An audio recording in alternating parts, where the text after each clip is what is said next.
Hey folks, your OS reviews. You're watching our video first look and a quick review of the VIDAO, the VIDAO internet tablet. This is a 7-inch budget-oriented Android tablet that has a capacitive touchscreen display, but is really meant for maybe kids, maybe as a backup device that competes with lower-end tablets, but doesn't quite reach the mark of things like the Amazon Kindle, the Kindle Fire. So it's a bit of a tough sell here in 2016, but I guess it does have kind of an interesting enough design that we want to take a quick look at it.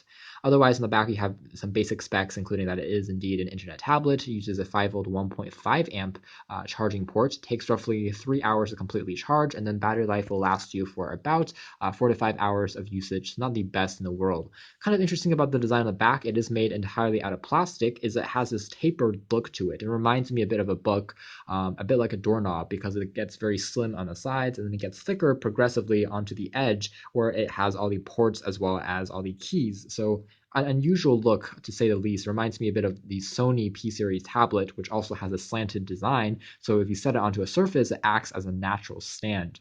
Unfortunately, the speaker is mounted on the back, which means that if you have it placed on a surface, it does block out quite a bit of sound, and it's only a mono speaker as opposed to a stereo speaker, so that's not going to be as great for watching videos or listening to music.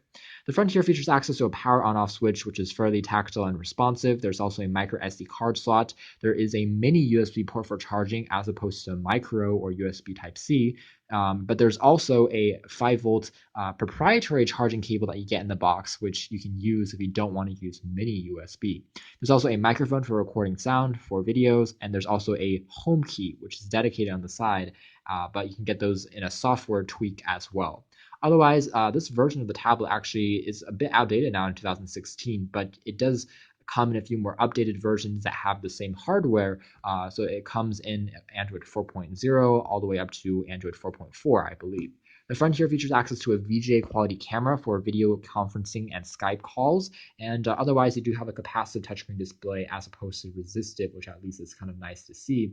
And it does allow you to more easily navigate through the user interface. It's pretty stock Android, there's not too much bloatware going on, but as far as specifications are concerned, it only has 512 megabytes of RAM, and it does have a dual-core processor here clocked at around 1 gigahertz. So it's a MediaTek chipset, which isn't great either, but it can do some bare bones in terms of word reading as well as document editing, maybe some light web browsing, but not too much gaming, certainly not too much extensive apps.